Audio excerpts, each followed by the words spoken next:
Welcome everyone to another HubSpot user group for B2B technology in the USA. Today we have Cate Spires. She has written a book on Amazon, so she's officially legit on this topic. She's going to talk about marketing ROI at your B2B tech company. How? By embracing metrics, more specifically metrics in HubSpot.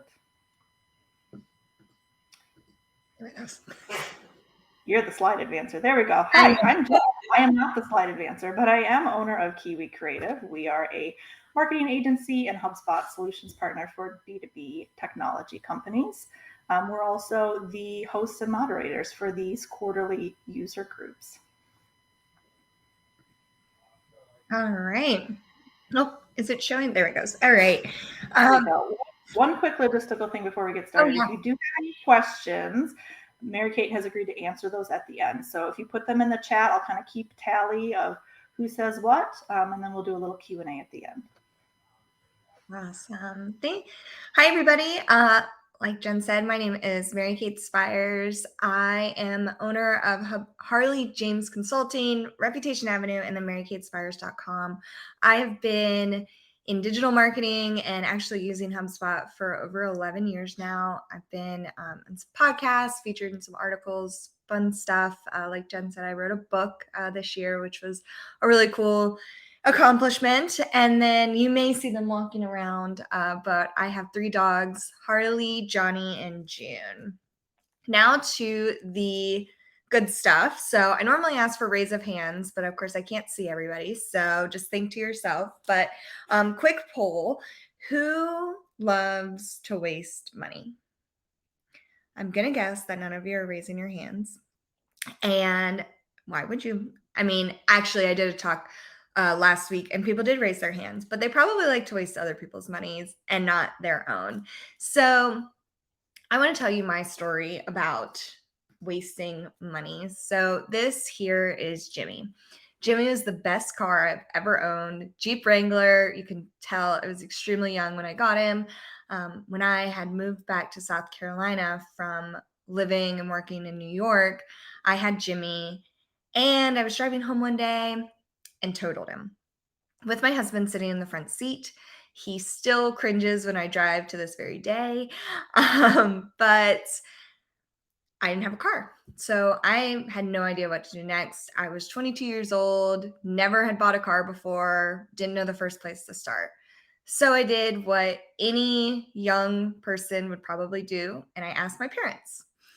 And I did exactly what they told me to do. I bought the exact car, I followed all the steps, listened to what they thought was best. And no offense to my parents or their judgment, but boy, did that bite me in the butt. The car I ended up buying was the world's biggest lemon. This car went to the shop not once, not twice, but 4 times for lack of air conditioning in Columbia, South Carolina. It had multiple recalls and most recently decided I no longer needed to use my driver's side window. So much for drive-thrus. So I am really happy to say that I have rid myself of this demon car. But I tell you this story because it's a great example of how when you listen to what others are telling you makes the most sense, that is how we can go and waste money. So inefficiency in marketing is the easiest way to waste money. In a study of over 1,000 marketers worldwide by Recruit and Marketing, 26% of respondents estimated that they waste budget on ineffective channels and strategies. 26% of total budget. So, how can we be sure to be good stewards of our marketing budgets? To help people with this, I've actually created a 7-step process to improving marketing ROI. This process begins with the end in mind. We have to understand who our customers are and what they're looking for from us as a business. From there, we need to look at our competitors. What are they doing? What are they doing well? What are they doing not so well? What could we be doing better? Once you have that research, want to sit down and spend some time looking at your existing data and performance, really understanding what is already happening and what could be happening better. After you've done that, you're going to identify one main goal, which can be really difficult. We all have a lot of competing priorities, but we want one goal that we're focusing on in the background, even when we're dealing with all of those crazy emails and phone calls. From there, we're going to treat it like a science experiment. We're going to test a strategy and tactics around that main goal that you've probably hypothesized while you were looking at your data and performance. I like to let these tests run for at least 3 months, and then we're going to spend some time actually evaluating how that test went. Was it successful? Great. Done. Was it not so successful? What did we learn? What can we do to improve the test and try again? From there, we're going to apply those lessons learned. If we were successful, identify another main goal. If not, test another strategy or tactic. So today, I want to spend the rest of our time looking at the step number 3 of this process, looking at existing data and performance. This is the step that I believe most marketers are skipping when it comes to really focusing on marketing strategy. And this, we might be skipping it because we don't have time, or we're just not thinking about looking at our data, or we're listening to other people's thoughts and opinions, just like I did when it came to my car. So I'm hoping not many of you just started looking for the exit button when I said we would spend the rest of our time today focusing on data. I get it. Data can be boring, or at least it can be. I used to not want to go anywhere near a spreadsheet. I hated math, didn't want to have anything to do with it. But that was before I understood the mysteries that data can unearth. I love true crime, podcasts, movies, TV, you name it. To the point where my husband allegedly has notes around our house saying, if I go missing, she did it, which is just rude. But anyway, I love these things because there's always a mystery. I'm always trying to figure out what's the problem, how, who did it. And marketing data can be the same exercise. It can help you understand and get to the bottom of things. Oops, there we go. So obviously I'm a marketer. I have been, like I said, doing this for about 11 years. And I got started in-house and at agencies and worked my way all through it. And I always found myself wanting to do more, help more clients, solve more problems, be more flexible. Well, I'm sure a lot of us know as business owners that can't always be the case, but I thought I knew better. So I actually started a business while still working at an agency with the sole purpose of helping small businesses with their marketing for less money. That sounds like the pipe dream of a kid who hadn't had to pay bills yet. And it was. But I did this for about 3 years until I was lucky enough to meet a client that allowed me to go full-time consulting. And I'm actually going to tell you more about that client in just a little bit here. And I was so happy. I thought I had made it. I did it. I was on my own. I could do what I wanted. Life was great. So I had this big client and a bunch of smaller clients, and I was just living the dream. But about 6 months into this dream scenario, I realized that I was incredibly unhappy, and I couldn't figure out why. I had done exactly what I said I wanted to do, couldn't talk to my friends and family about it because I accomplished what I said I wanted to accomplish. So finally, one Saturday, I was working on client work, and I could barely bring myself to finish even the smallest task. And so I thought to myself, enough is enough. I've got to get to the bottom of this. I have to understand why I'm not happy. I have to fix it. So I spent some time reflecting on the on the data of my thoughts and feelings. And I came to realize that while I loved helping clients with strategy and understanding how things are working and why, I was not enjoying the implementation of it. So I was not the person to actually do this for my clients. And so I decided to make some changes. Actually, a year ago now, I sold all my clients, holed up for a week and wrote a book, and went on to find some new consulting clients.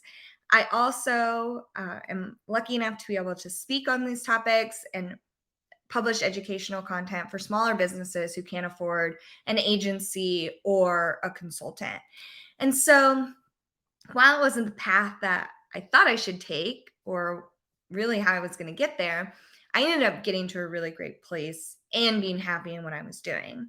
And so I tell you all this because you have to know where you are in order to get to where you want to be. You have to understand what is going on right now in order to figure out where and how we're going to get where we're going. So I tell you all of this because the same thing applies to marketing. And you're probably thinking, okay, how the heck do I know where I am? I'm a marketer or a business owner, and I have tons of things going on. There's all this data out there. There's vanity metrics. Where do I even begin? So to help, I've actually created a benchmarking goal tracker. And this tracker is completely free. You can download it at marycatespires.com/tracker. And it's actually what I've been using for clients for many years. And it's just a spreadsheet with a bunch of different tabs that we're going to go through to really help you understand what metrics make the most sense to be tracking. It's also completely customizable, so you might want to change it up a little bit, and that is okay. This is just based on my experience. So the metrics that I like to track here are website traffic, leads, marketing qualified leads, which is typically someone who we have decided is potentially a customer. So I like to use a pet store as an example. Is if someone doesn't own a pet, they're probably not going to be a marketing qualified lead. So if we know they own a pet, they're a marketing qualified lead. Sales qualified lead is someone who has typically raised their hand to talk to sales. An opportunity is something that a lot of people in my experience don't track, but has been a really big game changer for me. And I like to call an opportunity a qualified sales qualified lead. So they may have raised their hand to talk to sales, but these people are typically engaged in the sales process and aren't immediately disqualified for something like finances or location or something like that.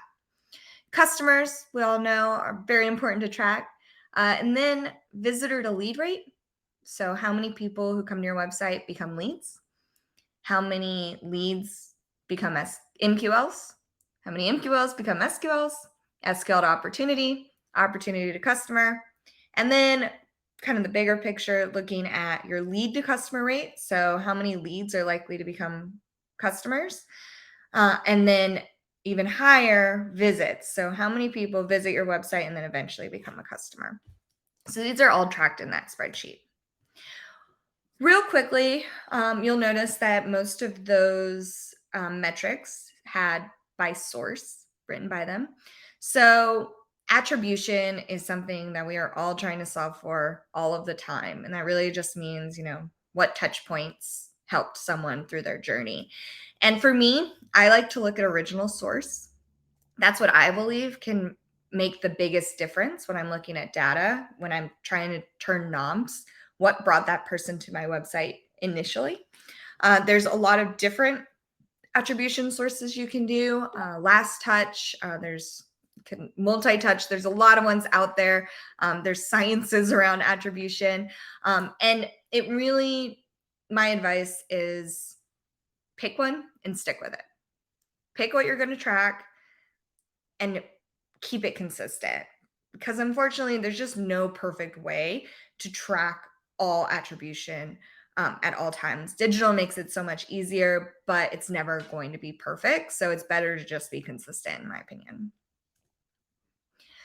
Another thing that no one ever likes to hear me say, but my biggest tip when you're really digging into this data, and this might be a quarterly exercise or a yearly exercise, but spend some time and pull these metrics by hand. I know that is really daunting and sounds horribly boring, but when you're looking at all of these metrics and pulling them by hand, you're actually going to start seeing things and your brain's going to start making connections. So you'll pull something and you'll kind of think to yourself, why did that happen that way? Or why did it go down this month? Or why did it go up this month? So my advice is write those questions down, those why questions. And once you finish pulling all of that data, then go in and investigate those questions more. And those questions are actually going to lead you to that next step of identifying a main goal to focus on and then creating your hypothesis. Alrighty, so we're lucky enough that we're virtual, and at least everyone here is hopefully familiar with HubSpot. So I'm going to pull up my HubSpot and my tracker just so that you guys can actually see how I would typically use something like this when I'm using HubSpot. And I'm going to, hopefully it's large enough that everyone can see. I'm going to zoom in just a little bit. There we go. Alrighty, so when you download this tracker, there is an instruction tab to start. There's also a video of me doing a full demo of this that links in the downloadable version is a little prettier than this. This is just the one that I use to test things out. So when you get in this tracker, the best thing to do is to start with website traffic. And so we are in December, so we could pull October and November metrics. My HubSpot has not been live. This particular instance has not been live for a super long time, so we'll try to pull November analytics. So when you're in HubSpot, you can go into the analytics tool platform and look at traffic analytics. As long as you have tracking set up on HubSpot or you're hosting your website on HubSpot, this will all be live. So I like to do, again, by hand, I pull custom date range. So I'm going to look at November 1st through November 30th. And then here I can start to see all of my traffic for that month, and it breaks it down by source. So I would then pull up my tracker, and let's just so we've got 76 direct, and I would just continue to add all of this in here. This spreadsheet does match the sources that are in HubSpot. Again, if you're not using HubSpot for tracking your website or not using HubSpot at all, you can also use this. You can use Google Analytics to pull these tools as well, and it should really match most of these, but if it doesn't, it's completely customizable. So when you pull all of this, you'll also be able to pull month over month growth. All you have to do is just update the, 9, if I remember how to do it. All you have to do is just update the columns to the next month. So I really like to do this. So I can, obviously these numbers are just test numbers, but a big question for me would be, why is my direct traffic down almost 100%? That is definitely something to ask why around. So you can look at all of that by source, and then it will also pull the average for you. And I like looking at average because if you have a business that has a lot of seasonality, so I have a client in senior living, and the holidays can cause some seasonality. And so by looking at average, I can kind of understand where my baseline should be when things go up or down, so it doesn't cause for as much concern. This tracker will also create a graph for you, which you can even, make bigger. And this is a great tool in case you have other stakeholders who aren't going to pull all the data by hand, but do want to see these metrics visually. So leads, so this is just anyone who's converted on your website. Again, if you're using HubSpot, it's going to be new contacts. So you can see here 2 from direct, 1 from organic search. You just pop that into here. 1, 2, and yet again, you can change your month over month growth and look at average and have the graph. This is where it gets a little interesting. I was telling Jen earlier, I'm really excited to be showing you guys this today because typically when I give these talks, I kind of have to tell people that for marketing qualified leads, sales qualified leads, and opportunities, I just tell them to hopefully have a really good marketing automation tool intact. But since we are on a HubSpot user group, I am going to talk about how I use HubSpot for these metrics. So HubSpot has their life cycle stages. And what I typically do is I'll create a workflow. And I will call it life cycle stages. You can tell we haven't set this up just yet. in this portal, so it works out perfectly. So one big thing about MQLs, SQLs, and opportunities, you have to decide what those metrics mean to your organization. Is an MQL someone who fits a buyer persona? Is it somebody who has downloaded a guide? You have to define those things, and then you can build out those fields in HubSpot and then add them here. So what I like to do is I'll just say anyone, email known. This will pull in anyone who is in your database that has an email. And then we're going to create an if then branch. And it's going to check all of these things first. So I like to do MQL. So I like to start with MQL, and then you just build this out based on whatever you have decided is an MQL. So let's just say for this one, persona is known. So that's going to be an MQL. Then for SQLs, for me, typically, I have a form that's called decision. So they have filled out a decision form. This is typically, request a demo, request a tour, contact us, something like that. So you can apply that. And then I also like to say, okay, and for if you have a lot of these leads coming in, I won't let that just be an SQL. They also have to fit my MQL criteria. So they have filled out this form, but then also their persona is known. And then one step further from that is going to be your opportunity. Opportunity, you can typically do more around sales activity. So if you're using HubSpot as your CRM, you can say that they have replied to a sales email, or they're in a certain deal stage. Lots of different things you can do there. So that's how you're going to check all of your different persona. That's how HubSpot is going to decide how to set the life cycle stage. So from there, you just set property, marketing life cycle. And HubSpot has actually finally allowed these life cycle stages to be edited. So you don't even have to. You can make your own language if you wanted to. So you'll just repeat that through all of them.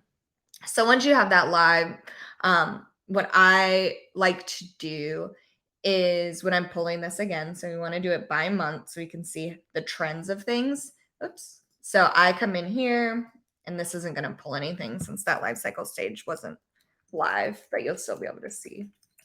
So I want MQLs in December, and then I'll say life cycle. Actually, I like marketing. I like to do it by became a marketing qualified lead date. So this will allow, even if they've been in your system forever, it'll give you they became an MQL in December. And then also if they became an MQL in December, but then they also became an SQL in December, it will still count them as an MQL and an SQL in that same month. So there's a lot of different ways you can do that, but that's how I like to do it. So, and then, is between, I said December. And then again, it's probably not going to pull anything up here, but this is how you would pull that for everything for MQLs, SQLs, opportunities. And then customers, same thing, lifecycle stages, customer. So that's another good thing to add to that workflow is customer based on your workflows with your sales team. So once you have all this filled out, it's actually going to auto-populate the conversion rates for you. I love looking at conversion rates the most because it's what I like to call a great equalizer. If you are doing all sorts of things and you have a lot of organic search traffic and maybe just a little bit of direct traffic, if you're comparing them apples to apples, you can't really see things as clearly. But when you look at conversion rates, you can. So one thing that I'll sometimes like to do in here is I'll pull these and then also break them down by source as well. But these conversion rates are where you're really going to see your opportunities for improvement. So for a client I have right now, we're heavily working on our MQL to SQL rate because we finally got our SQL to opportunity rate to be at a really great goal. So the next step was to drive even more SQLs. So this is what you can be tracking to keep up with that and see how it's trending. And again, it'll auto populate based when you fill all of this out. And again, month over month growth and average. I won't go too much into this today, but it also does have a goal setting worksheet in here. So if you know how many customers you are wanting to get in a certain time period, it will auto calculate how many website visitors you likely need, leads, and so on based on those conversion rates. So this is a really nice thing to play with to see, okay, I know I need this many customers. What do I need to play with in order to make sure that this is an attainable goal? All right, get back into here real quick.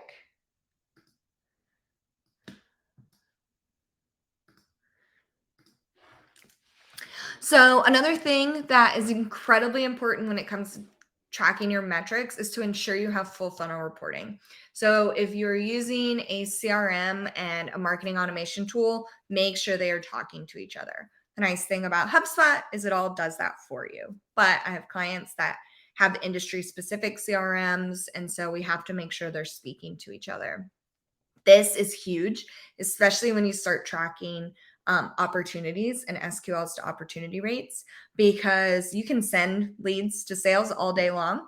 But what if a certain source is providing really bad qualified or bad sales qualified leads? We don't want to waste salespeople's time. So this full funnel reporting can really help us see the bigger picture and make adjustments all throughout the buyer's journey. So those are the things I like to really focus on when it comes to metrics. Most of us have people that we have to answer to.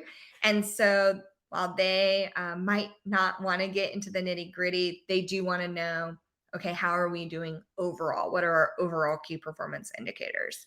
So there's two ways that I track this. One is ROI. We're all really familiar. Marketing ROI is what I track when you're not able to know exactly what those operating costs are. ROI is great. It is a really nice way to make sure that you are making money on what you're spending. My one word of caution here is if you're an industry that has really high revenue, so off of one client, for example, senior living, some of these ROI numbers can start to look almost fake as they get higher, which is great. You can come to the client and say, I have 800% revenue ROI. And that's awesome. But, okay, 600% versus 800%. It all just sort of mends together. And it's hard to understand, where you can be improving on your performance. So what I actually like to track more than that is cost per acquisition. Pretty much just how much did it cost us to get whatever we're tracking. So I look at leads, MQLs, SQLs, opportunities, and then cost per customer. I really like this if you have a lot of moving parts, so you can really dig deep and see, what's the cost of this source. If you have multiple locations, this is extremely helpful because you can rack and stack the cost per customer for each of those locations and understand where you need to be spending your time. So this is, again, kind of like conversion rates, a great equalizer to understand and make everything even across the board. So again, this, once we're finished looking at that data and performance, identify the goal and test through those tactics and strategies. And you're probably wondering how I know this works. So another story for you. Like I said, have a client in senior living. It was the client that allowed me to go full-time consulting. And 2020 hit. And I'm sure, as you can imagine, senior living took a big hit in 2020 during the pandemic. Not many people were wanting to move. And so When we finally opened back up to move-ins, my phone started ringing off the hook. How do we get more leads? Mary Kate, we need more leads. Hey, can we try direct mail? What about a billboard? We need more leads. What can we be doing? I was so overwhelmed to the point where I actually told someone that lack of knocking on doors and a skywriter, I could not help them because people were not searching for senior living.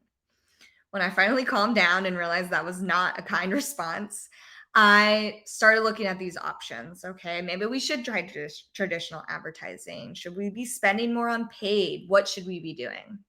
And everyone had their opinions. And I, again, was just so overwhelmed. So, what I did was I pulled a year and a half worth of data for this client who did not have full funnel reporting at the time.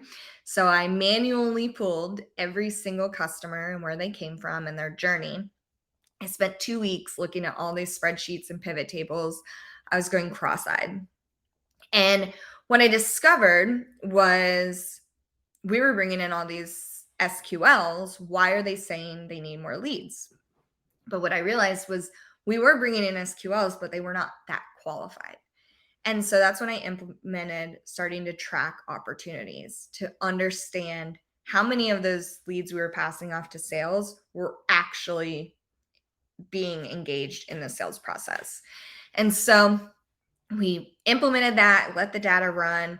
And then I was like, okay, so we need better quality leads. So I looked at all the data by original source and I realized that our paid Google performance was not great. It was bringing in a ton of leads, but they weren't qualified. So I identified that as my main goal. That's something that I can affect change without anything crazy happening. So my hypothesis was that we needed a new paid partner. I had wanted to try some new strategies with our existing paid partner, and it just they were really open to trying those things. So we piloted a new partner at one location, started going really well. So we added a couple more locations and so on until we had all locations under this new paid partner. And because of that, and then by applying those lessons learned and identifying more goals of this data, in just a year, we were able to increase the sales qualified lead to opportunity conversion rate from 32% in the pandemic and before the pandemic to 52%. And so while we weren't really getting any more leads, my phone stopped ringing from people wanting leads because that quality had really gone up. And so that made a huge, huge difference.